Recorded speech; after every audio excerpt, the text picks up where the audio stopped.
యుడు మరలా అత్రి మహర్షిని గాంచి, ఓ మునిపుంగవ, విజయముందిన పురంజయుడు ఏమి చేసినో వివరింపమని అడుగగా అత్రి మహాముని ఇట్లు చెప్పిరి.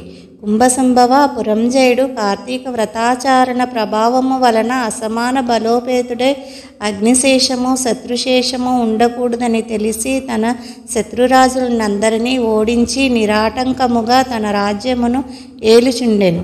తన యొక్క విష్ణుభక్తి ప్రభావము వలన గొప్ప పరాక్రమవంతుడు, పవిత్రుడు, సత్యదీక్షా తత్పరుడు, నిత్యాన్నదాత, భక్తి ప్రియవాది, తేజోవంతుడు, వేదాంగవేత్తయుండెను. మరియు అనేక శత్రువులను జయించి దశ దిశలా తన అఖండ కీర్తిని ప్రసరింపచేసెను. శత్రువులకు సింహస్వప్నమై విష్ణు సేవా దురంధరుడై కార్తీక వ్రత ప్రభావమున కోటికి పడగెత్తి అరిషడ్వర్గములను కూడా జయించిన వాడై ఉండెను. ఇన్ని ఏలా అతడిప్పుడు విష్ణు భక్తాగ్రేసుడు, సదాచార సత్పురుషులలో ఉత్తముడై రాణించుచుండెను. అయినను తనకు తృప్తి లేదు. ఏ దేశమున, ఏ కాలమున, ఏ క్షేత్రమున ఏ విధముగా శ్రీహరిని పూజించిన కృతార్థుడనగుదనా అని విచారించుచుండగా ఒకానొక నాడు శరీరవాణి, పురంజయ, కావేరీ తీరమున శ్రీరంగ క్షేత్రమున్నది. దానిని రెండవ వైకుంఠమని పిలిచెదరు. నీవచటకేగి శ్రీరంగనాథ స్వామిని అర్చింపుము. నీవి సంసార సాగరమున దాటి మోక్షప్రాప్తి నొందుతువని పలికెను. అంతటా పురంజయుడు అశరీరవాణి వాక్యములు విని రాజ్యభార్యమును మంత్రులకు అప్పగించి సపరివారముగా బయలుదేరి మార్గమధ్యమున ఉన్న పుణ్యక్షేత్రములను దర్శించుచు ఆయా దేవతలను సేవించుచు పుణ్యనదులలో స్నానము చేయుచు శ్రీరంగమును చేరుకొనెను.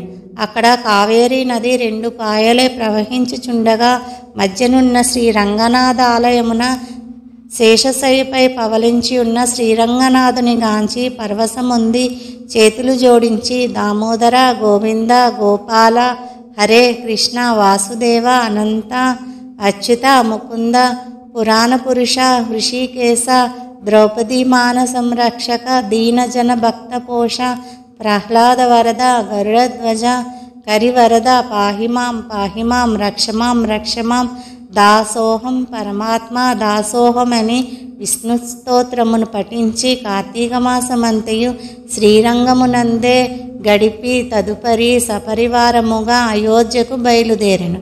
పురంజయుడు శ్రీ రంగనాథ స్వామి సమక్షమున కార్తీక మాసములో చేసిన వ్రతముల మహిమ వలన అతని రాజ్యమందలి జనులందరూ సిరి సంపదలతో, పాడి పంటలతో, ధనధాన్యాలతో, ఆయురారోగ్యములతో నుండిరి. అయోధ్య నగరము దృఢతర ప్రాకారములు కలిగి, తోరణ యంత్ర ద్వారములు కలిగి, మనోహర గృహ గోపురాదులచో చతురంగ సైన్య సంయుతమై ప్రకాశించుచుండెను. అయోధ్య నగరమందలి వీరులు యుద్ధనేర్పరులై, రాజనీతి గలవారై, వైరిగర్భ నిర్భేదకులై, నిరంతరము విజయశీలురై, అప్రమత్తులై ఉండిరి. ఆ నగరమందలి స్త్రీలు రూపవతులనియు, శీలవతులనియు, గుణవతులనియు ఖ్యాతి కలిగి ఉండిరి. పురంజయుడు శ్రీరంగం క్షేత్రమున కార్తీక మాస వ్రతమాచరించి సతీ సమేతుడై గృహమునకు సుఖముగా చేరెను. పురంజయుని రాక విని పౌరజనాదులు మంగళవాద్యాతూర్య ధ్వనులతో ఎదిరేగి నగర ప్రదక్షిణ చేసి నిజాంతఃపురమున ప్రవేశపెట్టిరి. అతడు ధర్మాభిలాషి, దైవభక్తి పరాయణుడై రాజ్యపాలన మొనర్చుచు కొంతకాలము గడిపి వృద్ధాప్యము వచ్చుటచే ఐహిక వాంఛలను వదులుకొని తన కుమారునికి రాజ్యభారమును అప్పగించి పట్టాభిషిక్తుని చేసి తాను వానప్రస్థాశ్రమును స్వీకరించి అరణ్యమునకేగెను. అతడు ఆ వానప్రస్థాశ్రమమునందు కూడా ఏటేటా విధి విధానముగా కార్తీక వ్రతమాచరించుచు క్రమక్రమముగా శరీరము ఉడుగుటచే మరణించి వైకుంఠమునకు పోవెను.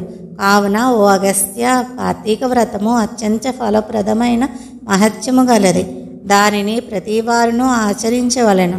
ఈ కథ చదివిన వారికి మరి విన్నవారికి కూడా వైకుంఠ ప్రాప్తి కలుగును. 23వ అధ్యాయము సమాప్తము.